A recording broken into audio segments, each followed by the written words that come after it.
Good morning. Welcome to Wisdom for Your Week. I'm April Williams, and this is your Monday Morning Memo. Thank you for joining me today. I hope you all had a great weekend and are ready to jumpstart this Monday morning. So your memo for today is beware of false knowledge. It is more dangerous than ignorance. This is a quote by Bernard Shaw. Beware of false knowledge. It is more dangerous than ignorance. And we all encounter false information, but what do you do when the false information is about you?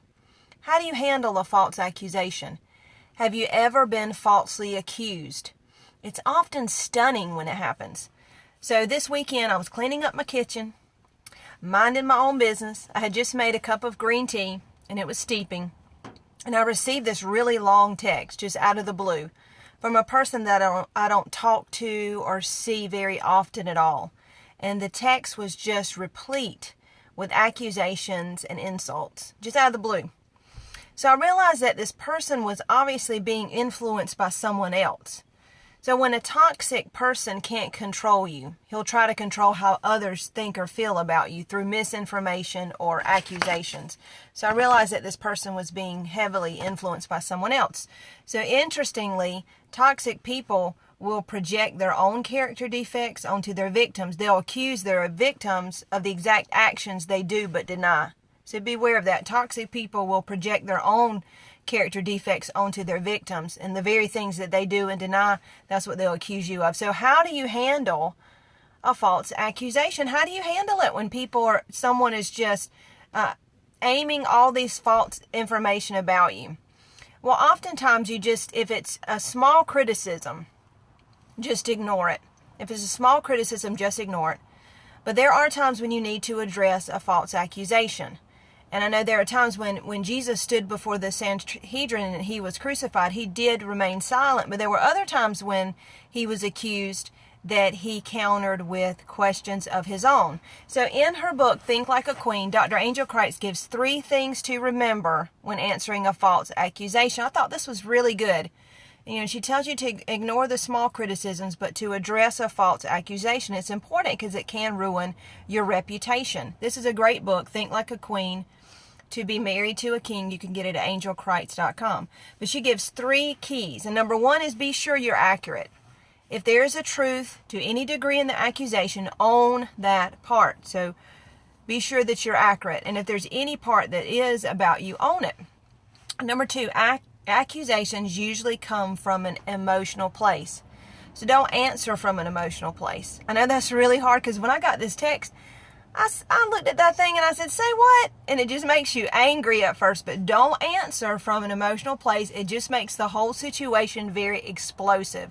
So answer from a logical position, providing evidence that counters the accusation. And number 3, once you've answered the accusation, don't talk about it again. Don't engage the argument. Don't go around and telling everybody what that person said because you want to shut down the accusation. You don't want to propagate it.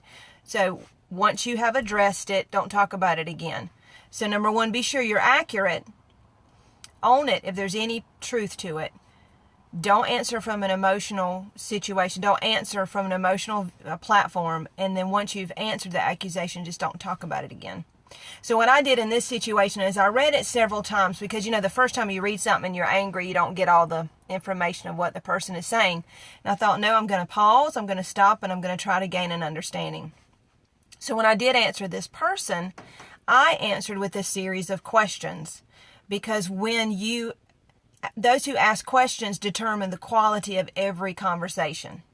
Those who ask questions determine the quality of every conversation. So what I did was I asked a series of questions, and I did notice that the person who had accused me, couldn't answer the questions, could not, because I wasn't coming back with accusations. I wasn't coming back with insults. I was coming back with several questions to gain an understanding. So it's very important to not answer from the same explosive emotion that this person's coming to you with. So 3 keys to answering a false accusation. Number 1, be accurate. Own it if any part of it's true. Number 2, answer from a logical position.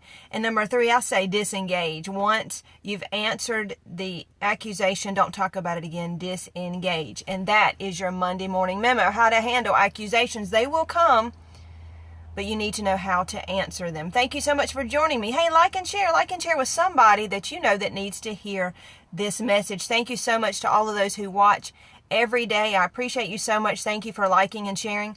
Also, I'm on LinkedIn, Instagram, YouTube, and Twitter. Go to that YouTube channel, Wisdom for Your Week. There are great past episodes that you will enjoy.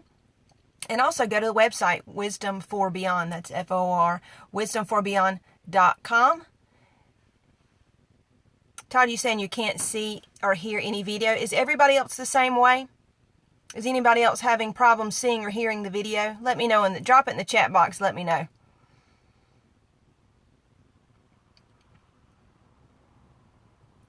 All right, thank you so much. This was Wisdom for Your Week. If I may go back and redo the video and drop it in so everybody can see it. This is really important information.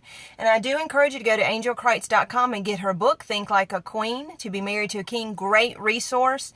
Thank you so much for joining me. Join me tomorrow for your Tuesday Truth. This was April Williams with Wisdom for Your Week. Hey, stay inspired.